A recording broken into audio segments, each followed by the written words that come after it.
मामा काय खाता तुम्ही? बिस्किट खातो सर हे. ओके, हे बिस्किट खाल्ल्यानंतर साखर कमी होते असे म्हणतात ना. बघूयात खरंच काय आहे या बिस्किटमध्ये.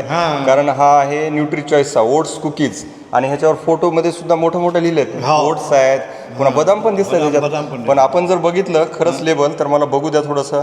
हा, याच्यामध्ये फक्त 2% बदाम आहेत. म्हणजे तुम्ही जर 100 ग्राम बिस्किट खाल्ले तर 1 ते 1.5 बदाम येतं त्याच्यामध्ये. पुन्हा 7% ओट, 7%. म्हणजे ओट्स म्हणतात पण 100 ग्राममध्ये फक्त 7 ग्राम ओट्स आहेत आणि बाकी सगळं पीठ आहे.